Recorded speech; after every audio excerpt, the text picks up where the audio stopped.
As promised last week, we are doing Lady Crush Monday, and this is probably not a guess if any of you actually know me in real life, and today's actress is Charlize Theron.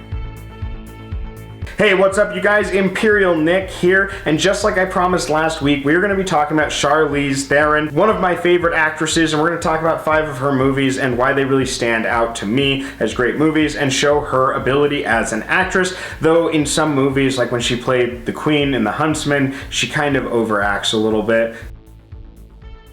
But in these 5 movies, she doesn't overact, so I want to talk about that because they're great movies and they show her range of abilities as an actress. And at number 5, we're going to talk about The Italian Job.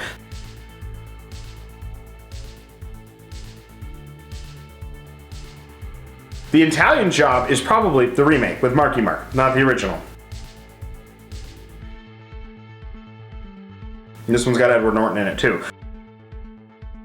The Italian Job was so influential that I bought a Mini Cooper. I actually just bought it at the beginning of 2020. It's in my driveway right now. Let me show you a picture of it. Yes, that is my Mini Cooper, and I bought it because I've always wanted a Mini Cooper after I saw this movie. And if you remember from The Italian Job, she is speeding through town in her little Mini, weaving through traffic, being a badass as Stella Bridger, who is the daughter of the main safe pick dude that gets killed by Edward Norton. This movie's so old that I'm not going to warn you about spoilers. It came out in 2003. It's been 17, almost 18 years now, you guys, so you should know this movie. If not, go watch it. It's a fantastic movie, but she plays a safecracker. Essentially, yeah. And then Marky Mark recruits her because they find out Edward Norton has the money in LA and they need to transport it, and she uses her Mini Cooper knowledge to do so. She plays a badass character in this movie. I definitely recommend seeing the remake of The Italian Job and see the original if you haven't already. The original is pretty fantastic. If I could find a classic Mini in the United States, I would probably scoop it up pretty quick if I had the funds to do so. I can't imagine they're very cheap. So number 4 on this list is Aeon Flux.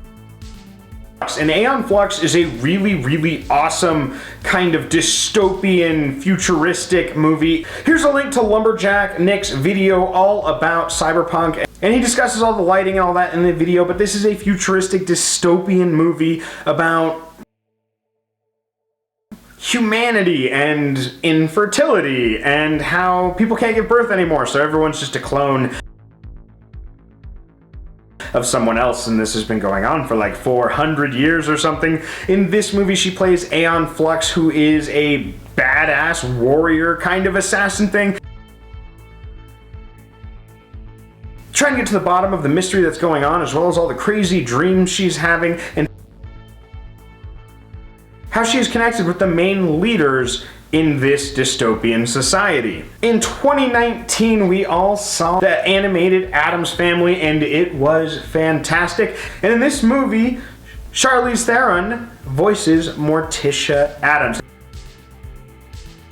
Now, Morticia has a long history of being played by awesome women, like in the 1960s version,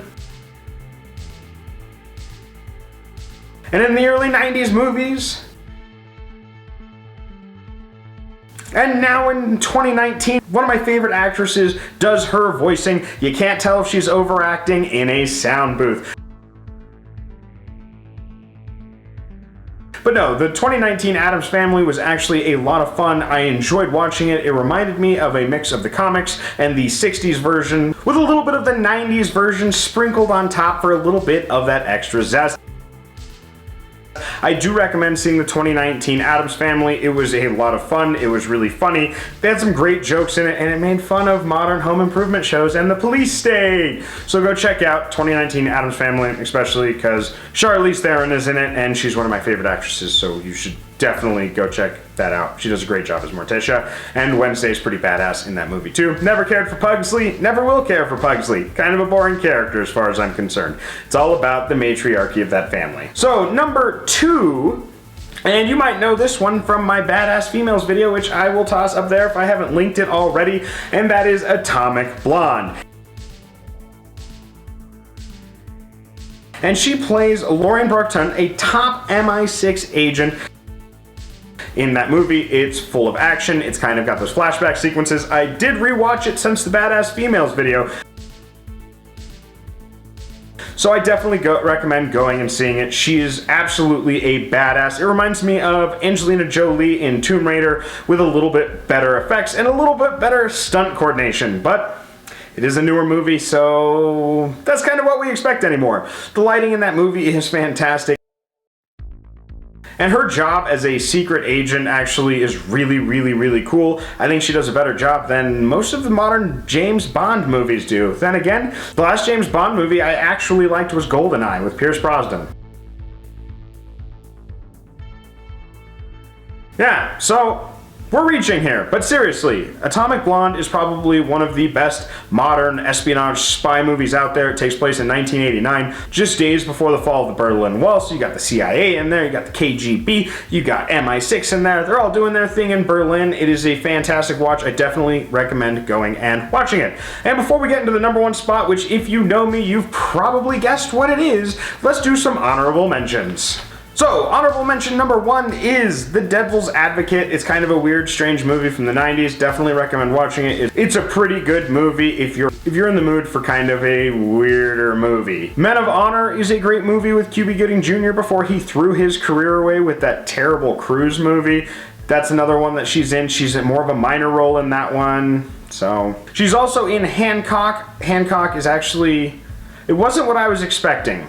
Hancock's an okay movie. We'll do a video on Hancock. It was okay. It wasn't what I was expecting.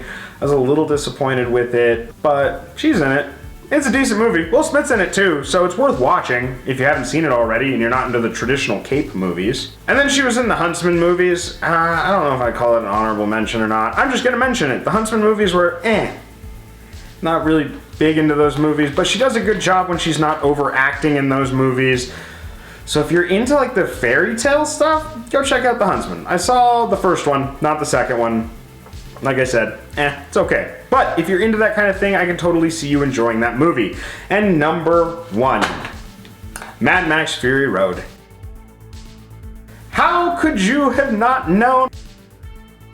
Well, if this is your first video, you might not know me that well. Mad Max Fury Road is probably one of my favorite movies of all time. We will do a video on that eventually, but she plays Imperator Furiosa,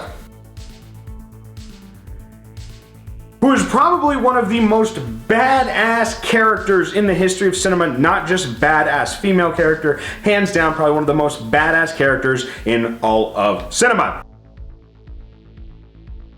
And I say that because she shaved her head. Yes, her head is shaved in that. No, that's not why. She goes toe-to-toe with Max, which we discussed in that video about 5 badass females. But not only that, not only does she go toe-to-toe with Max and goes toe-to-toe with Immortal Joe, she drives that damn truck. And she just plays such a pivotal character, and a lot like Max, she has a few words. She doesn't talk a whole lot. And actually, if I remember correctly, Mad Max Fury Road wasn't supposed to have any dialogue. It was supposed to be a story driven with imagery and music. And they succeeded. George Miller definitely succeeded with that. But that kind of shows you the wide range of acting abilities that she has. She can play the badass spy of Atomic Blonde in the Cold War era. She can play the super badass Imperator Furiosa in Mad Max Fury Road. She plays Aeon Flux in a dystopian sci-fi world. She plays Stella in The Italian Job, cracking saves, working for the cops, driving her Mini. Actually, the Mini and Furiosa, she just upgraded vehicles. She went from a Mini Cooper to a semi-truck. The War Rig. Not only that though, she can do voice acting, which I've heard voice acting isn't actually all that easy in her portrayal of Morticia Addams in the 2019 animated Addams Family. Again, wide range of acting abilities, wide range of movies that she's in. I definitely recommend seeing some of her movies. The 5 that I recommended, any others that you like. What movies of Charlize Theron do you enjoy? Or did any of them make the list? Did none of them make the list? What movies of hers do you enjoy watching? Let me know down in the comments below. Like and share this video. Make sure you're subscribed and hit the bell notification. Next week we're gonna dive into a movie that I hate. And I'm gonna tell you why I hate it. It's for good reason. Very good reason. And it's not because it's a musical. There are musicals I like. It just so happens that this one was a really cool concept, and it should have come together a lot better than it did. So make sure you are subscribed. Next Monday, we are going over a movie I absolutely despise, and we're going to go over why I despise it and why it could have been good. So I will catch you all on the flip side. Bye!